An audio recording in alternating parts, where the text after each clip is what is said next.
What's going on, guys? We got a twofer today, two videos today, and there's a reason why I was using this mat is because I know this set gets a lot of flack, Crimson Vow.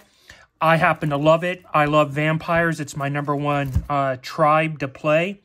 There's lots of beautiful cards in here, especially if you enjoy playing vampires, and I just couldn't resist it. Again, today, my LGS put a lot of stuff on clearance. And I say clearance, I mean you take $20 off a collector booster box, and that's good enough for me, especially on a set that I personally like. Looks like I got a sip of coffee here. Because Lord knows I need the coffee. All right. Beautiful set. These have some of the best lands in all of Magic, in my opinion, especially if you're going to run vampires. I mean, are you even truly running a vampire deck unless you're running the Crimson Vow Midnight Hunt lands? All right. Nice thing is you get 2 box toppers with this set. The only drawback to Crimson Vow, my only personal one, is that you can get the box toppers in the actual box. So, depending on what you get, they can be good or bad. And so, let's take a look at our first box topper here. God, I hate getting them out of these packs. I always feel like I'm going to bend them. And let's see, we're going to leave it face down here. And we're going to get the other one out. Oh, man, it did it to me again. Got to slowly get it out of here. Okay. So let's see what we get for box toppers. So still face down. And see, that's what I mean. You can get an uncommon one. And then I got Mina Harker foil, which is Thalia, the Guardian of Thrabian. So, not the best box toppers I've gotten out of here. I would have liked to have at least gotten a Mythic. But there we go. I could have gotten like the Count Dracula, which is Sorin the Mirthless. So, there's those guys right there. Make sure that they're still in screen. All right. Let's get rolling on this. And for those that have never seen Crimson Vow or just never cared about it, cool. Doesn't bother me at all. Let's see. Groom's Finder. This is what I'm talking about right here, guys. These excuse me, I was in the middle of almost trying not to cough. These lands are amazing right there. So beautiful. And they're just, you got to run them if you're running a vampire deck. It's just you just got to do it. Headless Rider, Priest of the Blessed Graf, Dying to Serve, full art. There's that one. See, this is one of the box toppers right there. Search the Count's Castle.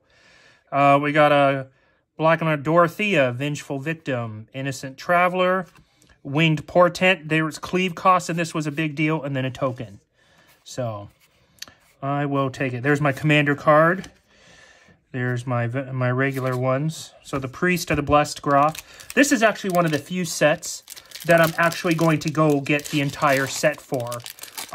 Because whatever cards I don't hit here, because this is probably the last Crimson Vow that I buy, whatever cards I don't hit here, I'll be able to pick up the singles for dirt cheap. Because see, Circle and Confinement, that's what Van Helsing's Holy Ward is, Circle of Confinement. So, very not exciting there. But oh well, such is the price. Again, beautiful lands. Best lands there is, especially running vampires. Let's see. Creepy Puppeteer. Shadowgrained Archfiend. There's my commander card. Cemetery Prowler. There's a Mythic. Blood Hypnotist. Restless Bloodseeker. Harker's Journal. There's another... I say box toppers, but those are like the Welcome to Castle Dracula cards. Markov Waltzer. Blood Vial Purveyor, which is a great card for vampires. There we go. Like I said, there's not that many big hits in here. I mean, I think the lands are the most valuable cards in this set. The Deathcap Glade and whatnot. And the Sorins. But for me, it's just, I just love the set, so I don't mind it. This is a happy opening, man. Beautiful island right there, guys. Oh, Welcoming Vampire. Standard in almost all Orzhov vampires is her, because especially with Edgar Markov, you know, even if you play a 4/4 creature, Edgar's token counts. So, always got card draw there with it. Spectral Arcanist. By invitation only.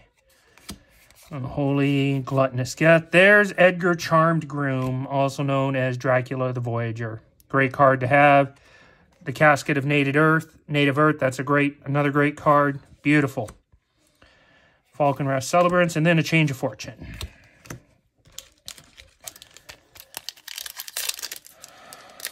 So I'm actually pretty close on this entire set. I've got about 50 cards left, and then I'll have the entire set. So I'm really looking forward to getting this one done. Beautiful Plains card. Beautiful. Faithbound Judge got a mythic right there. It's not worth much, but that's okay. We got Millicent, the commander from this set. Another mythic. Dollhouse of Horrors, not heroes. There's another one. There's a good old Quincy. Another welcoming vampire. Man, standard for vampire decks. Unholy Efficiency and Efficiency. I'm not even going to say it. And then we got the Super Hot Consuming Tide with the Mislaid foil, which I hadn't seen one of these in a while. You guys may remember back on my Ixalan boxes when I had an entire box where the foils were either missing or misstamped. Misstamped, miscut, misglued. Sorry, I took a drink of coffee because I love to drink coffee. You guys may hear that on occasion. You will be fine. I will be fine. We will keep pressing. All right, Beautiful Swamp. Never say no to these lands. They're just the best. Aruth, Sinister Waltz. This is a massive card. I love when this drops into my vampire decks and I just get to go pull stuff from the back. Especially if it's like Crossway Troublemakers or Patron of the Vein. Like, how bad do you want it to be? Howlpack Viper. Piper. Golly, I cannot read. There's Mina again. See, non-foil, foil. See, there you go. Mysterious Bloodedness. There's a good one. Geralf, Visionary Stitcher in the foil. And I say good one because these black and white ones are hard to come by.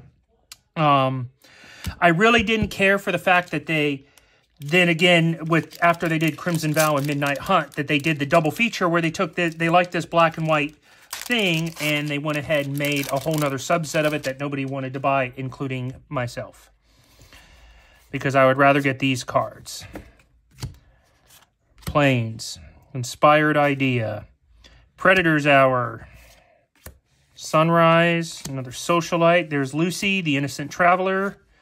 Anjay, Maid of Dishonor. Another vampire staple. Especially in my Strefon deck when I'm running blood tokens like crazy. She makes people hate my blood token deck real quick. The Socialite. And then Jacob Hawken, the Inspector. So, did I already pull a Jacob? No, I got his journal there. I got Quincy. Now I got Jacob. So, yeah, I love, speaking of Anjay, and that's a mythic too, Jacob. But, yeah, Anjay is the best in the blood token deck. I wish there was a way to give her partner, because if she could partner with Strefon, that deck would be nasty. Another Beautiful Mountain. Gronok, Weird Frog. Laureline, the weaker of the two. I like the Camber better for my blood token deck because he creates blood tokens. Path of Peril. There's another Search the Count's Castle. That's 2. Halana and Alina, because, you know, I will eventually learn how to talk around you guys. And we got the Dracula Lord of Blood, also known as the Voldarian Bloodcaster, and the Beautiful Foil. So you guys can see how many of the Welcome to Castle Dracula cards that you get outside of the box toppers. If they would have just made these box toppers only, they may have held a little bit more value. But you can see how much I've gotten here. It would be nice if I could get a regular Edgar Charmed Groom and Olivia. I would love to get an Olivia Voldaren in the showcase. Like, if I could get an Olivia Voldaren in the showcase, those would be the two big hits there for me. Cemetery Protector, another mythic. Rhoda, the Geist Avenger. Let's see, Hopeful, Gluttonous Guest. There's Lucy again. Ooh, beautiful Toxrill. That's not. I'll take a Toxrill, you know, because slime counters and toxic counters, man. You want to talk about getting a hateful game going on. I do enjoy when I play my my Toxrill deck against like Winota and the Ren Sisters and Voja. I get taken out really quick, and you could probably understand why. Blood Tithe Harvester, and then another Creepy Puppet. All right. I'll take a Toxrill. That's not a bad consolation prizes. All right, we're 3/4 of the way through. I got 4 packs to go. Come on, Olivia or Edgar. Ooh, Markov Waltzer, another good card. Underrated in Mardu Vampires, if you ask me. Ascendant Pack Leader. There's the Glass Cast Heart. This card was great until they put it into the Vampires in Ixalan, and then they're now... I've got toilet paper that's more valuable. Howling Moon. Blood Petal Celebrant. See, there we go. Mysterious Blood in this. There's a full art Chandra. Blood Crazed Social Life. And another Howling Moon because, gosh, I sure love getting packs with 3 of the same card in them. It is just my curse. All right. Let's see here. Another beautiful Swamp. I don't care what anybody says. These are the best lands for running Vamp. There we go. There's an Edgar Charmed Groom right off the top. Although I prefer this art version better, I'll still take it. 2 Edgar Charmed Grooms on there because even though he's charmed, your vampires still get +1, a good anthem, and then you get his backside of thing. Let's see, we got Timon, the Youthful Geist, full art Loner, Unholy Markov. There's Abraham Van Helsing. So there's another Mythic, a Gluttonous Guest, and a Dominating Vampire. So, which is a handy vampire too. There's a lot of underrated vampires out there because everybody likes to play the big boys, but this one is not a bad one either. All right, this one, we got this pack and 1 more to go. Beautiful Forest, Winged Portent, good old Disorder in the Court, Patchwork Crawler, Belligerent Guest. There's another Van Helsing's Holy Ward. Audric Blood Cursed, another excellent card to have in Mardu Vampires. He's always in my vampire decks. He is never far from them. Blood Petal Celebrant and the old Concealing Curtains. Flip it over to the Revealing Eye.